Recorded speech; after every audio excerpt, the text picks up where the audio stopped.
Bonjour tout le monde, Marie Résonance. Dans cette vidéo, le conseil du tarot en lien avec le chemin de vie en numérologie. Ce chemin de vie qui est la pierre angulaire, c'est l'élément majeur que je visite en premier quand j'étudie un thème natal individuel.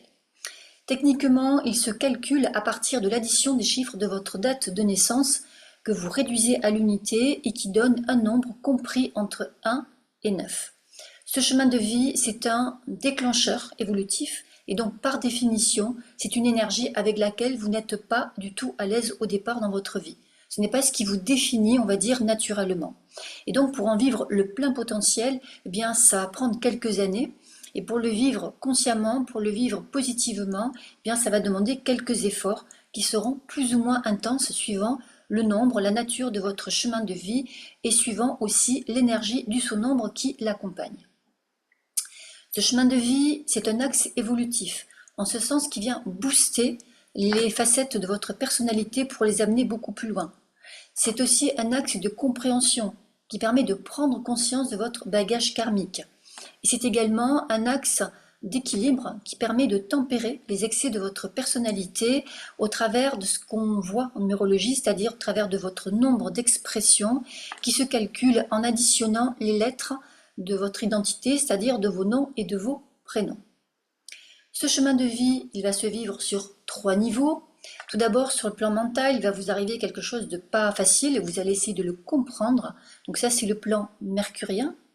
Ensuite, sur le plan sentimental, il va se vivre, donc vous allez avoir un choc émotionnel, et là vous allez donc le ressentir en énergie, et puis par la suite, vous allez apprendre à l'accepter, puis à l'aimer, ça c'est l'aspect vénusien. Et suite à vos compréhensions, suite à vos ressentis, eh bien vous allez l'acter, ça va descendre dans l'aspect volontaire, ça c'est l'aspect martien, et donc vous allez le vivre en expérience concrète. Donc ça c'est, on va dire, la stratégie gagnante. Cette stratégie gagnante qui, je le répète, ne va pas aller sans prendre quelques baffes dans le voyage parce que le chemin de vie, eh bien, c'est une école de la vie et donc au départ, vous allez en vivre les désagréments, puis vous allez en construire peu à peu la quintessence au travers de situations diverses et variées, plus ou moins sympathiques, pour l'amener ensuite à sa plus noble expression. Et ça va dépendre évidemment du libre arbitre de chacun. Il n'y a pas de règles, l'énergie propose et vous disposez.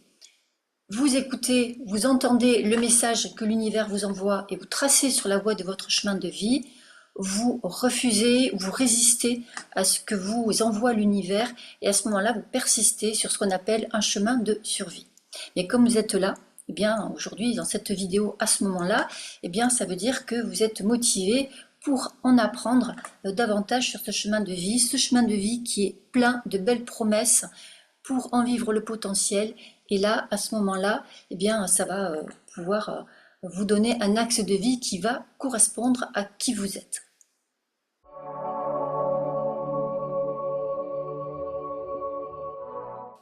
Avec le 2, contact, échange, confrontation, association, séparation.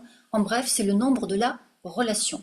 Donc si vous avez un chemin de vie 2, eh bien il va être intéressant de faire le lien entre ce qui vous arrive et l'extérieur. Et ça, la loi de cause à effet, plus communément appelée le miroir. Donc, en d'autres termes, vous allez faire le lien entre ce que la personne ou la dite situation vous renvoie et ce que ça génère en vous. Donc, si ça fait toc-toc de façon désagréable, eh bien, il va falloir corriger certaines choses par rapport à votre façon d'entrer en relation et vous remettre en question. Et si ça fait toc-toc de façon agréable, eh bien, il est temps de développer des potentiels donc, qui vous ont touché dans la situation ou par rapport à la personne. Donc, si vous avez un chemin de vie 2, il va être important d'être réceptif à votre environnement. Allez, on va plus loin avec les conseils du tarot.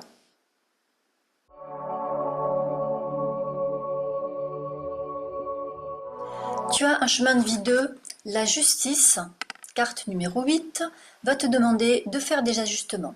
Donc soit tu es déjà très relationnel, donc voire trop collé aux autres, et du coup il va falloir un petit peu se détacher, soit tu n'es pas du tout relationnel, et dans ce cas, il va falloir montrer plus d'intérêt pour les autres. Alors on va voir comment rétablir les plateaux de la balance pour éviter de pencher à droite ou à gauche et trouver donc de ce fait un équilibre relationnel pour vivre le plus possible dans la voie du milieu que propose la justice. La justice va te demander de te rééquilibrer sur le plan de la polarité yin et yang. Bon, naturellement, tu vibres sur l'énergie du chariot et de la force, carte numéro 7 et 11. Donc tu es ce qu'on appelle un 100% yang.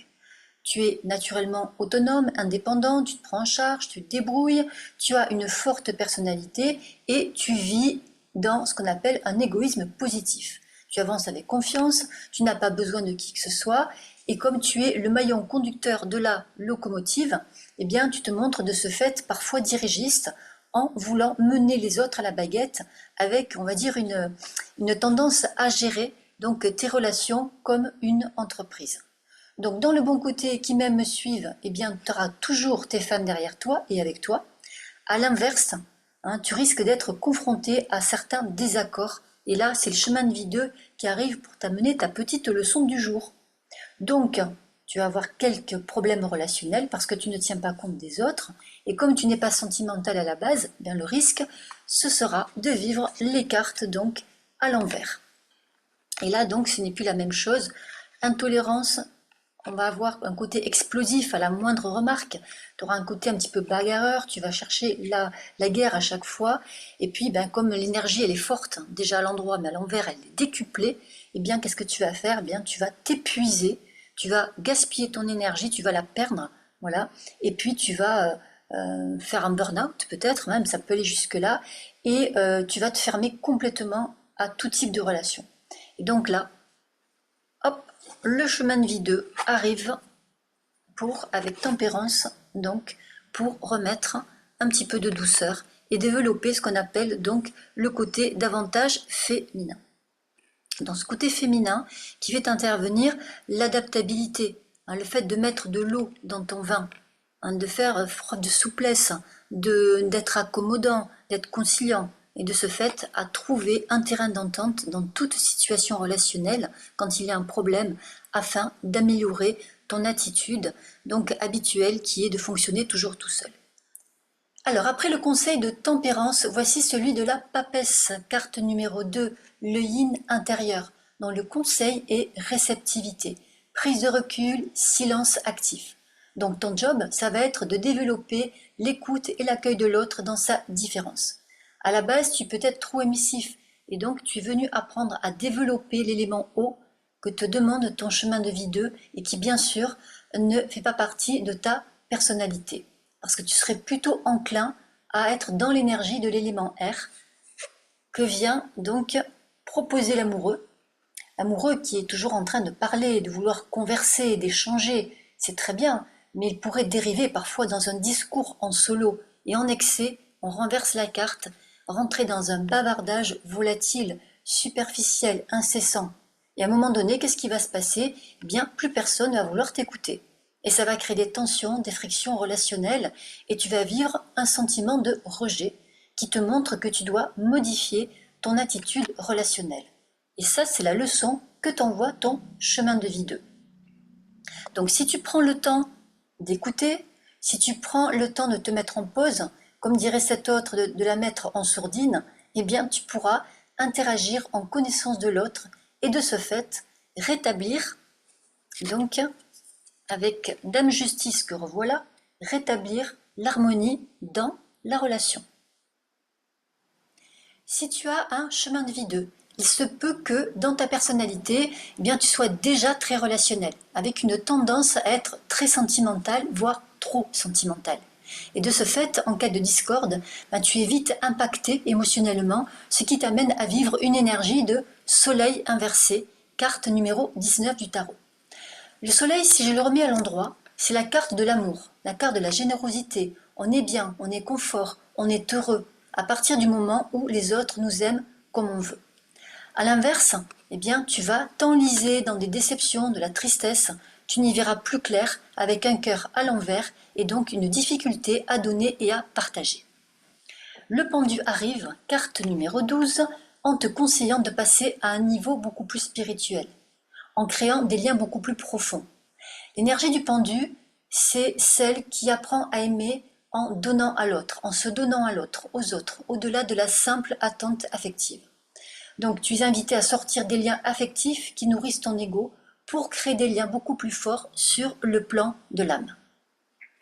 Le soleil, lui, te conseille de donner un nouvel éclairage à ta relation, en mettant en lumière tous les freins qui obstruent à son épanouissement. Et avec le pendu, dépasse-toi, transcende l'hyper-émotivité du soleil inversé, et par ce rééquilibrage, revoilà la justice, eh bien, tu vas élever le niveau de la relation qui est proposé par ton chemin de vie 2. Dernier cas de figure, si tu as un chemin de vie 2, tu n'arrives pas à vivre sans les autres et tu en es trop dépendant. Manque d'air avec le pendu inversé, qui est complètement immobile et qui ne peut plus créer de lien.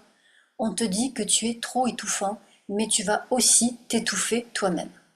Le conseil tempérance qui te propose de mettre de l'élasticité dans tes relations. Tu es invité à lâcher prise sur le tampon. Deuxième carte, conseil, le jugement qui arrive pour te dire régénère-toi, régénère les liens sacrificiels du pendu qui te comprime. Et dans d'autres situations, eh bien, on t'invite à vivre la carte du mât, le fou, donc qui est une carte qui va au-delà du lâcher-prise et qui te conseille d'être dans une attitude totale d'abandon pour évoluer différemment et nouvellement sur le plan de tes relations. Et là, ton chemin de vie 2, celui de la dualité, va te demander de vivre l'expérience de la séparation qui te permettra de trouver un nouvel équilibre donc dans ta vie. Carte de la justice. En conclusion, pour trouver l'équilibre dans tes relations et en toute situation, il faut que tu apprennes à relativiser. Carte de la tempérance. N'hésite pas aussi à aller te purifier, à te ressourcer régulièrement. Carte de l'étoile. Tu es invité à aimer le calme de l'élément eau, à amener de la douceur, de la compréhension au sein de tes relations, ce qui te permettra d'intégrer la leçon proposée par ton chemin de vie 2. J'espère que ces explications auront nourri l'énergie de ton chemin de vie 2. Sache que ce sont des explications générales qui n'ont rien à voir avec une consultation individuelle où on peut aller plus loin. Il faut savoir que le chemin de vie s'explique toujours par rapport à son sous-nombre et s'explique toujours aussi en fonction des éléments qui constituent donc l'ensemble de ton thème natal. N'hésite pas à liker, n'hésite pas à partager, à mettre ton commentaire et je te dis à bientôt.